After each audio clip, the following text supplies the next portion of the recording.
Have you ever thought about starting your own fish farm? It's a question that's been on the minds of many as we navigate our way through a world where sustainable food sources are more important than ever. Fish farming, also known as aquaculture, is the practice of raising fish in a controlled environment for consumption. And it's not just about filling our plates with healthy, protein-rich food, it's also about tapping into a booming industry driven by an ever-rising demand for fish. This method of farming comes with a plethora of benefits. For starters, it's environmentally friendly, helping to preserve wild fish populations. Moreover, it's a venture that holds the promise of significant profitability, with the global fish farming market expected to reach a staggering $200 billion by the end of the decade. So, how exactly do you start a fish farm? Let's dive in. Before you can dive into fish farming, it's crucial to plan appropriately. Planning, in essence, is the backbone of any successful venture, and fish farming is no exception. It's akin to setting the sails before embarking on a voyage. You wouldn't want to start a journey without knowing your destination or the path to get there, would you? First and foremost, location is a key factor. Keep in mind your fish farm's location should offer an environment conducive for fish growth with the right water source and temperature, and be within a manageable distance from your market to reduce transportation costs. Next, you'll need to decide on the species of fish you want to farm. This decision should be guided by factors such as the adaptability of the species to your area, its market demand, and your personal preferences. Whether it's tilapia, catfish, or trout, each species has its own unique requirements and market value. Market research is another critical aspect of planning. You'll need to understand the demand for your chosen fish species, the competition in your area, and the price trends. Remember, knowledge is power, and in this case, it can mean the difference between a thriving business and a struggling one.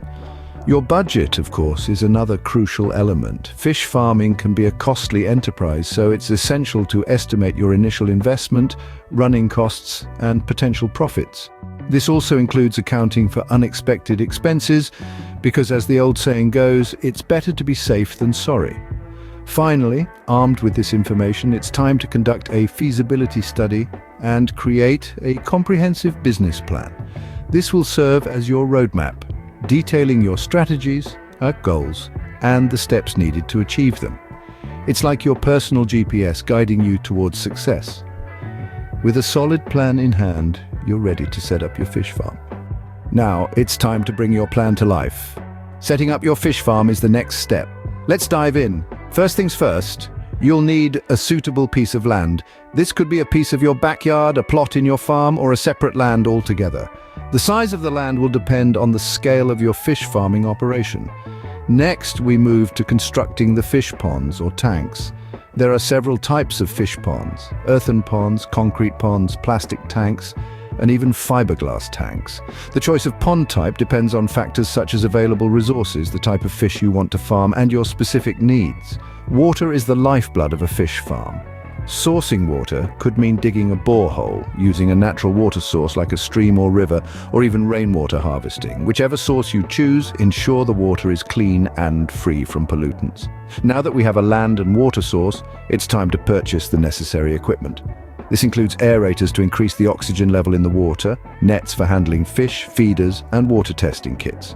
Remember, fish farming is a science as much as it's an art, so these tools will come in handy. While it might be tempting to do everything yourself, remember that skilled labor can make your life a lot easier.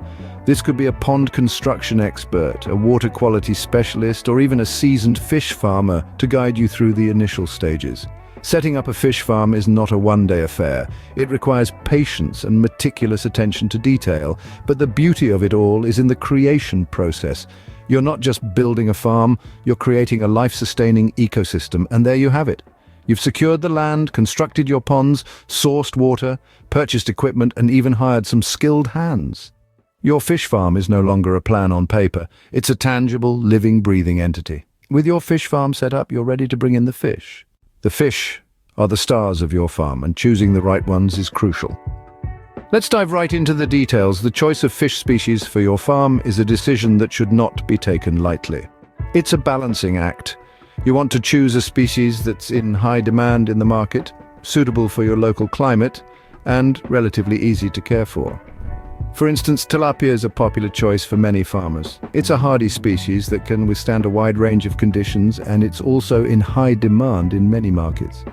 However, if your farm is located in a colder climate, trout might be a better option.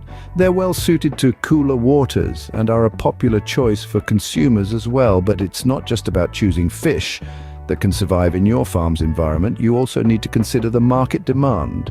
You could have the most robust and healthy fish, but if there's no market for them, you're not going to make any profit.